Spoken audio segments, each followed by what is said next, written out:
ครับทักทายสบายดีพี่น้อง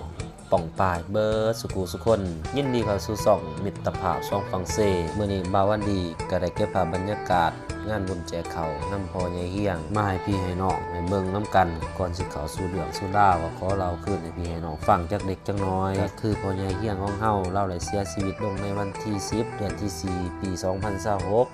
ด้วยพญาของเราเองรวมอายุก็สิได้อยู่ประมาณ70ปลายพี่น้องและได้ทรงสการในวันที่13เดือนที่4ปี2026จนมาฮอดวันที่26 27เดือนที่4ปี2026ทางครอบครัวลูกหลานและญาติพี่น้องก็ได้ทำบุญแจกข้าวเพื่ออุทิศถึงดวงวิญญาณของพ่อใหญ่เฮียงซึ่งว่าภาพบรรยากาศจะเป็นแนวไรก็ขอให้พี่ให้น้องไปเบิ่งไปส้มน้ำกันสำหรับมือตั้งบุญกับกงกับวันที่26เดือนที่4ปี2026เนาะพี่น้องก็เป็นมือหากาเกียมห่อข้าวต้มห่อขนมเนาะหางเครื่องกองบุญกองทานต่างๆเนาะอันนี้ก็สิเป็นภาพบรรยากาศทั้งผู้เฒ่าผู้แก่เพิ่นก็กะเกียมเนาะเครื่องกองบุญในบุญครั้งนี้ก็สิมีกองบวช1กองเนาะพี่น้องเนาะที่เห็นอยู่นี่ก็สิเป็นพ่อใหญ่ไส้พ่อเฒ่าใหญ่ของพวกเฮานี่แหละเพิ่นก็กะเกียมห่อบาตรเพื่อจะเป็นบวชเนรเป็นพระเนาะสำหรับงานบุญแจกข้าวในครั้งนี้พี่น้องเพิ่นก็มามากหน้าหลายตาผู้เฒ่าผู้แก่ก็เห็นครบหน้าครบตาเนาะพี่น้องป้องปายของพวกเฮาก็มาสวยเบียกสวยงานทางหากะเกียมเครื่องกองบุญเพื่อจะได้ถวายสังฆทานในมื้ออื่นตอนเช้าเนาะเบียกนี่ก็สิเป็นเบียกของผู้เฒ่าผู้แก่เพิ่นเป็นผู้จัดผู้แจงเนาะตัดผ้าสลับซับเปลี่ยนมาทางด้านลุมด้านตารางเนาะก็สิเป็นเบียกของผู้หนุ่มผู้น้อยพามักปอกมักเผาคูณมักเผาทางเบื้องนี่ก็สิเป็นพี่เป็นน้องเพิ่นก็มาสวยห่อขนมห่อข้าวต้มมีพี่น้องมาตั้งแต่ผู้แมวแน่มาตั้งแต่เบิ่นย่างแน่พี่น้องในบ้านขมาปากซี่เฮาเองแน่มากหลายตาเนาะพี่น้องเนาะสวยกันผู้ละห่อ2ห่อเนาะห่อไปนำโซกันไปนำและพี่น้องจักเพิ่นได้เรื่องได้เด้มาถามข่าวกันเนาะบ่ได้พอบ่ได้เห็นกันถึงก็มีเด้พี่น้องเพราะว่าอยู่คนละบ้านอยู่ต่างบ้านต่างบ่อนเนาะก็ได้ถามข่าวกันโซกันตามภาษาคนบ้านเฮานี่แหละพี่น้องคนดาวชาวพุทธข่าวถึงไสมาถึงหันบ่ทิ่มบ่ป้าบ่ละบ่ได้ทางเบื้องนี่ก็สิเป็นเบื้องรับแขกเนาะพี่น้องเนาะสำหรับแขกเพิ่นมาเพาะมาโมเฮาก็สิได้เอาอาหารการกินข้าวปุ้นข้าวปาดเนาะผสมปลาแซวตอนรับเพิ่นได้พี่น้องเจ้าภาพเฮาก็เอาใจใส่ทุกโต๊ะทุกตังเนาะพี่น้องบ่ให้ขาดตกบกพร่องรับต่อในตัวให้เทิงเบิดสุขุสุคนสำหรับอาหารการกินเฮานี่หลักๆงานแจกก็สิมีข้าวปุ้นเนาะสิ่งที่ขาดบ่ได้ก็คือผสมได้พี่น้องเพื่อนแจกมื้อนี้ก็เพื่อนเจ้าของสมแสบสับพี่น้องผู้เพิ่นมักในก็ไหว้จีบบ่ถอยซับใส่หูเจ้าภาพนี่ว่าขอใส่ถุงมื้อแน่ว่าซั่นนอกจากสมแสบก็สิมีเมนูอื่นเป็นก้อยเป็นต้มเด้อพี่น้องตามประเพณีบ้านเฮาแม่ครัวเพิ่นก็เฮ็ดกินแซ่บเนาะพี่น้องเนาะเบิดเกลี้ยงทุกโต๊ะทุกตังข้าพเจ้าก็ได้นามเจ้าภาพโอ้ยก็สุดที่ดีมกดีใจได้เห็นพี่เห็นน้องมามากหน้าหลายตาเนาะบ่ทิ่มบ่ปากันตัดภาพมาเบิ่งทางแผนกแม่ครัวเพิ่นโอ้ยสมบูรณ์ว่าเพิ่นเฮ็ดกินแซ่บพี่น้องมีแต่ระดับเซฟกระทะเหล็กประเพณีลาวเฮา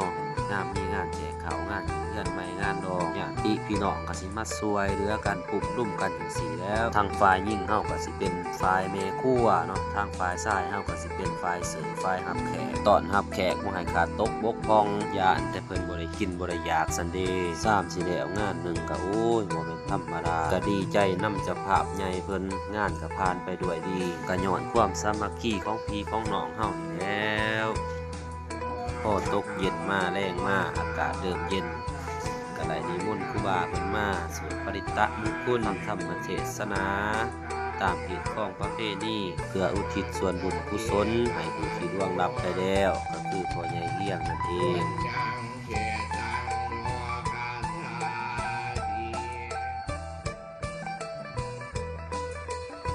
พอตกเสาร์มาวันใหม่ก็เป็นมื้อถ้วยสังฆทานใส่บาตรญาตินำอุทิศส่วนบุญกุศลให้ผู้ที่ล่วงลับไปแล้วจงไปสู่สุคติ พ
จากทำการใส่บาตรแล้วก็สิได้ถวายปัจจุปัจจัยเครื่องกองบุญเครื่องไสยทานต่างๆแก่พระสงฆ์สามเณรพร้อมทั้งรับพรและญาตินำอุทิศส่วนบุญกุศลครั้งนี้ให้แก่พ่อใหญ่เฮียงผู้ที่ล่วงลับไปแล้ว